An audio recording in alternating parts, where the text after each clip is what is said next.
Isaac!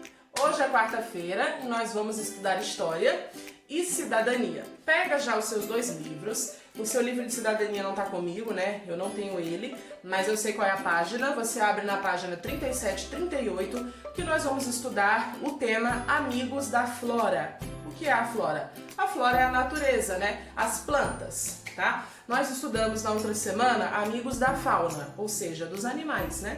E aí hoje nós vamos aprender amigos da flora, ou seja, das plantas, das árvores, né? Da vegetação em geral. Que nós também precisamos ser amigos, amar e respeitar.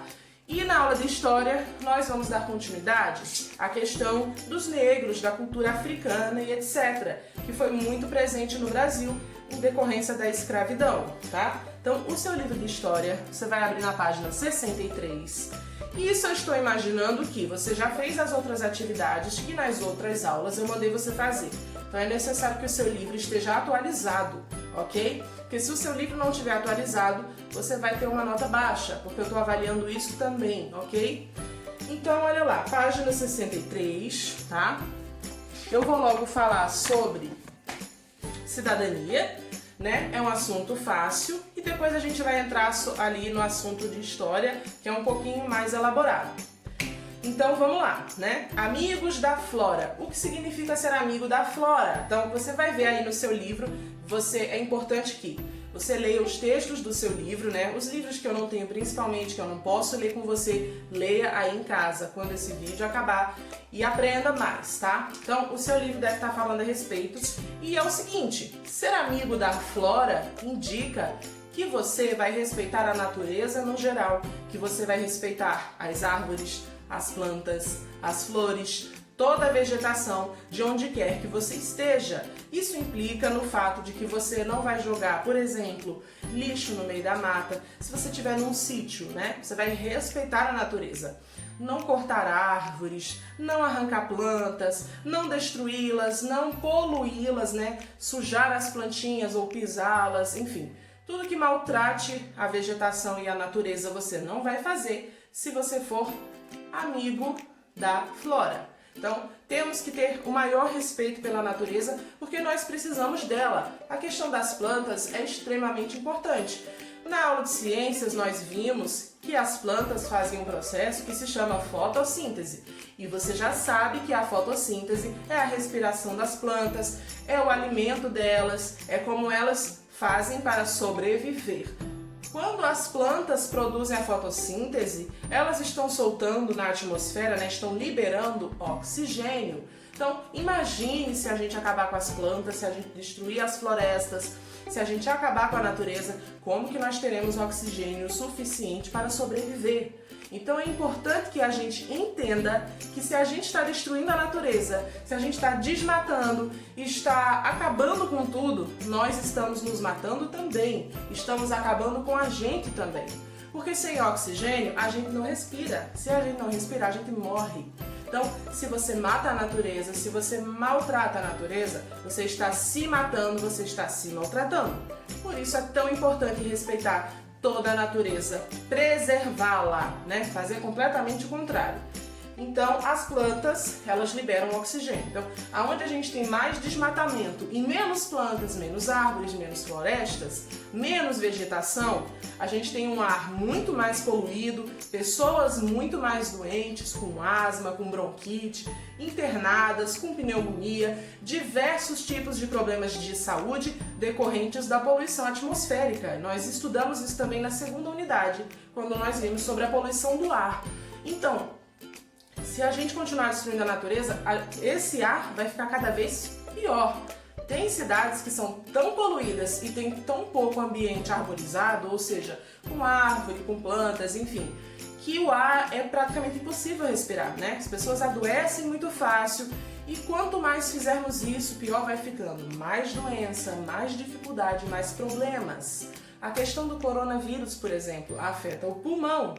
Imagine, né, nas grandes cidades onde o ar é poluído, né, e o coronavírus aí afetando o pulmão, muita gente está morrendo, né, não está resistindo, pessoas estão entubadas, tendo que respirar com a ajuda de aparelhos. Então imagine quanto mais ar puro, quanto mais oxigênio puro na atmosfera, quanto mais a natureza for melhor, mais preservada, melhor para nós, mais chances nós temos de sair de uma pior, né? De nos livrarmos de uma doença grave.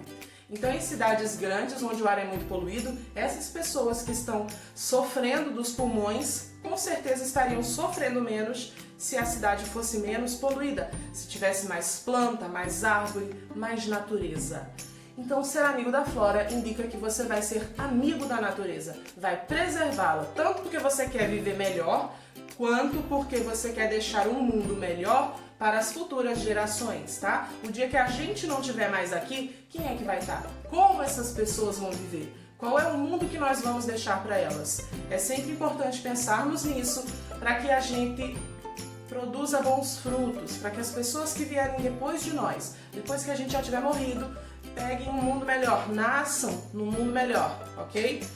E aí, faça as atividades do seu livro acerca desse assunto. Leia o texto do livro, leia quantas vezes forem necessárias, entenda o assunto, que não é difícil, né? E faça as atividades, não deixe nada em branco, beleza? E agora nós vamos para a aula de História. Você pode abrir na página 63, eu vou ali ler com você, vou explicando, você vai acompanhando, vai prestando atenção, depois você vai fazer as atividades, beleza? Então vamos lá, comunidades de afrodescendentes. Os afrodescendentes são os descendentes dos africanos, né? São pessoas que têm raízes africanas.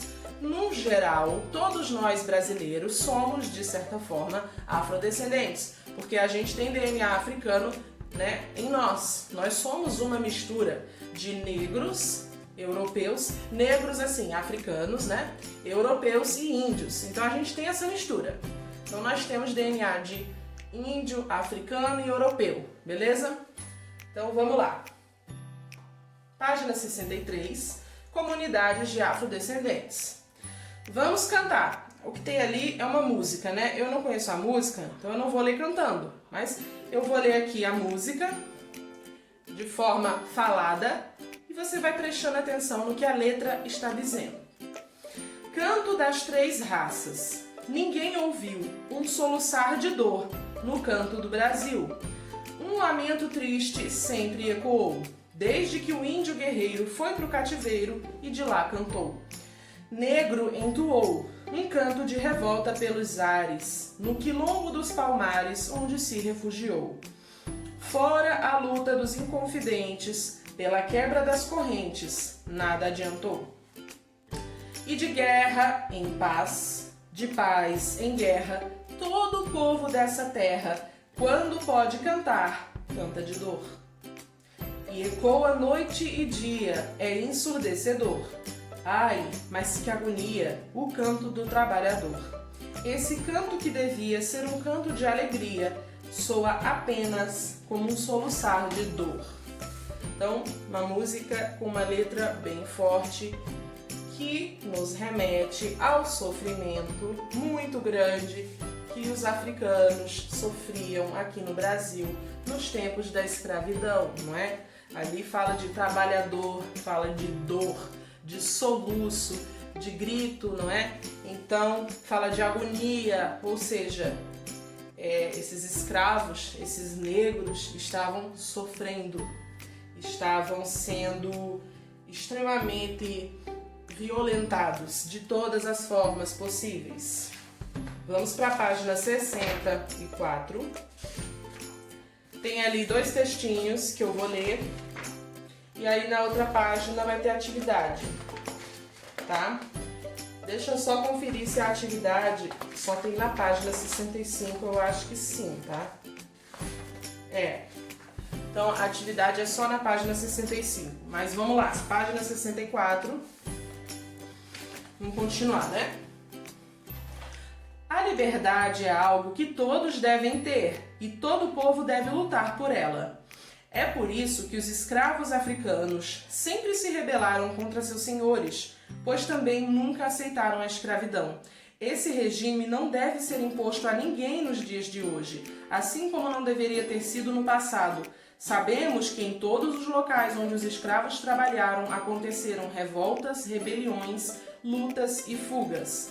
Em alguns locais, os escravos fugitivos organizavam-se em quilombos. O quilombo era um local de refúgio que geralmente ficava localizado em florestas. Alguns quilombos chegaram a ser muito grandes e conhecidos, como o Quilombo dos Palmares, entre Alagoas e Pernambuco.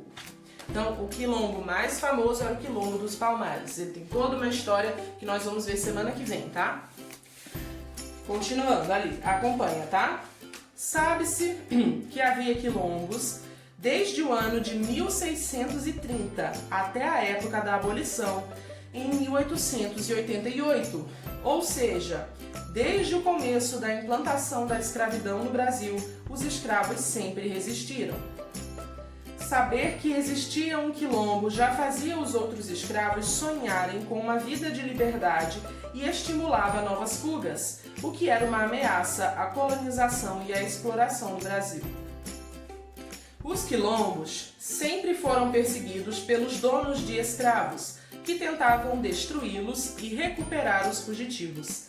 A vida nos quilombos não era fácil, mas era melhor que a escravidão. Eles viviam da agricultura, recebiam apoio dos escravos que não conseguiam fugir e dos comerciantes que vendiam utensílios para a própria sobrevivência. Ainda hoje há comunidades formadas por descendentes de africanos, especialmente nos locais onde havia quilombos. Nessas comunidades, chamadas de quilombolas, mantém-se tradições, organização social e vivência baseadas na resistência à escravidão. Apenas recentemente, em 1988, é que foi dada a essas comunidades a propriedade das terras que ocupam. Além disso, elas foram tombadas como lembranças históricas dos quilombos. Então, aqui uma breve história da escravidão no Brasil, que nos mostra que, enquanto houve escravidão, os negros se rebelaram contra, porque, obviamente, eles sofriam maus tratos, eles eram assassinados, eles tinham que trabalhar de dia e de noite, o tempo todo, de sol a sol, se tivesse chovendo, se não tivesse, se tivesse frio, se tivesse calor, não importava a situação, a circunstância, essas pessoas eram obrigadas a trabalhar de sol a sol, praticamente sem descanso, praticamente sem parar. E se eles fizessem algo que os seus donos não gostassem, eles iam parar nos troncos, que eram os paus de madeira que tinham ficado no chão. Tinham fincados no chão, havia muitos, provavelmente nas grandes fazendas. Esses escravos eram amarrados nesses paus, eles eram amarrados e um homem, um capataz do dono, chicoteava. Quantas vezes ele achasse necessário, Então, cortava a pele todinha, esses escravos, muitos morriam no tronco, Outros ficavam com ferimentos gravíssimos, sofriam dores terríveis, ficavam em carne viva. Então, veja, eles sofriam todos os tipos de maltratos imagináveis.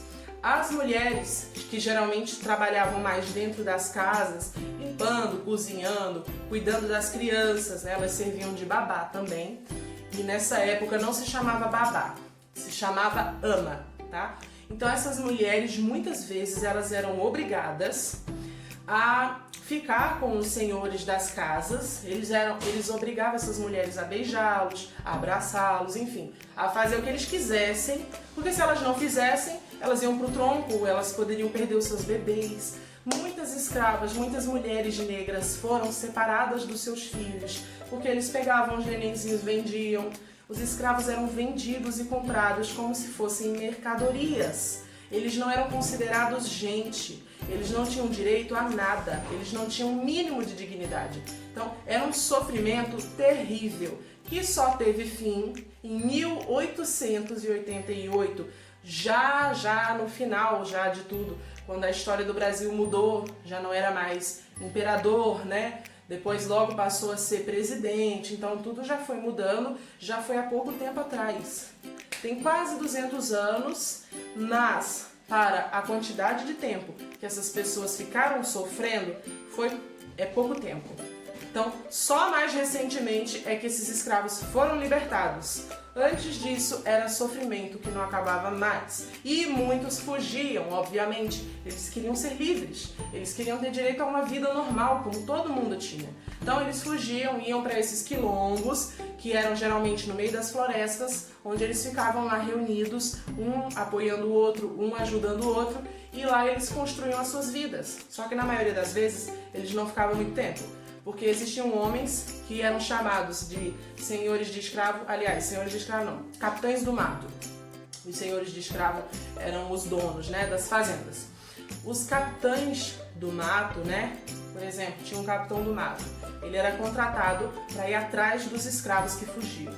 Então, os capitães do mato, geralmente eles conheciam as florestas, eles sabiam os caminhos, eles sabiam aonde tinha quilombos, então eles conseguiam chegar lá e levar esses escravos de volta. A maioria desses escravos era morto, era espancado, ficava sem comer, enfim, como castigo, né? Então, era sempre uma vida de muita dor, de muito sofrimento, de muito abuso.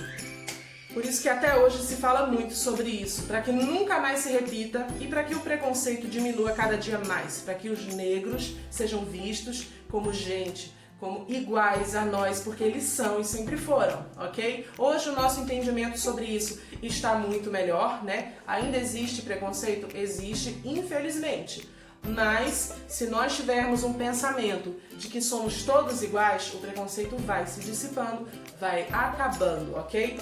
Então, e ainda hoje existe preconceito em decorrência da escravidão. Mesmo quase 200 anos depois, ainda existem pessoas que não gostam de negros, né? Que têm preconceito, que acham que os negros são inferiores, que eles não têm a mesma capacidade que nós, que somos brancos, né? Então, existe o preconceito, ele é real e deve ser combatido. Não devemos ter preconceito com ninguém. Vamos respeitar as pessoas e vamos nunca mais, né, reproduzir esse tipo de coisa. Esperamos que a escravidão jamais aconteça outra vez, tá certo? Na página 65 tem atividade. São 5 atividades para você fazer esse respeito aí sobre esse assunto e atualizar os seus livros se você ainda não fez as atividades anteriores, tá? Então é isso. Por hoje é só. Amanhã a gente se vê novamente. Faça ali as atividades também do seu livro de cidadania e amanhã a gente volta a se encontrar, tá? Então um beijo e até amanhã. Tchau!